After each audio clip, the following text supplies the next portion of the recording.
السلام عليكم ورحمة الله وبركاته. داود يالالka aad naga daawanaysiin waa Dansan TV. barnaamijka maanta inuu wadno barnaamij wacyi gelin ah oo ku saabsan bulshada degan wadanka Denmark qaasatan caasimadda labaad ee Aarhus. Daawad yaal sida ogtiin wadanka Denmark waxa ka dhaca doorashooyinkaas oo kala baxa saddex doorashooyinka loo yaqaano Folketinget ama markino golaha sare loo yaqaano iyo European Union ka mid ah oo Europe ay qaabilsan iyo mid loo yaqaan communal level oo la dhaho doorashada golaha deegaanka ee degmada golaha deegaanka. Haddaba sida ogtiin bisha November waxa dhici doona tii golaha deegaanka daawadayaal ba dhici doonta taas oo markino aan rabno inaan wax badan aan diirada ku saarno.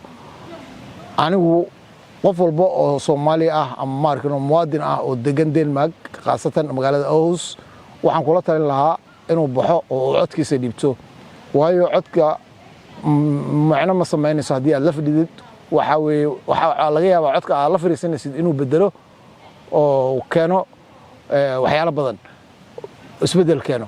Marka waxaan ku dhihi lahaa daawade codkaagu waa muhiim inaad bixisid. Marka waxaan ku dhihi lahaa dareer oo goobta codka qodobka koowaad qodobka labaad aan ku sheegayo waxaad ku cabirtaa markaad codkaaga bixinaysid yaa deegaankaaga horumar gaarsiiyay xagga iskuulaadka bulshada u fiican caafimaadku fiican markino xisbiga badan baa tartami doona.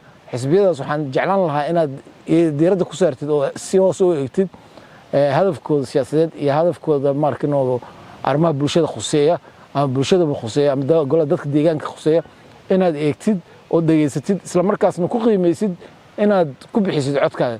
Marka waxaan ku dhihi lahaa daawada waa muhiim inaad dareertid oo codkaaga bixisid isla markaasna aad codkaaga ku eegtid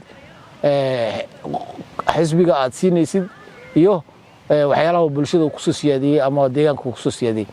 Sidaad ogtiin dadku waxay ku xisaabtamaan xisbi hebel muxuu dadku ku soo siyaadiyay bulshada ku soo siyaadiyay.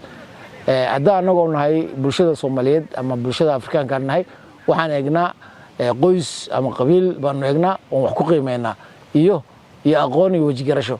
midda ma aha laakiin mid wax la rabo in lagu qiimeeyo waxay tahay yaa bulshada wax u qabanaya oo markino dadka markino representative u noqon kara bulshada markino marka laga hadlayo bulshada ma aha minority kooxir oo markino meel degan laga hadlayo waxa laga hadlayaa deegaan ahaan yaa bulshada wax ku soo saadin kara.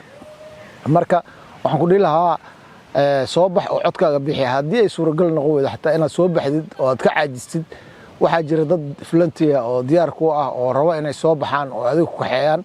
Marka waxaan ku dhihi lahaa dadkaas sayt markino isku day inaad markino marka hore la sii xiriirtid si aad codkaaga u bixisid.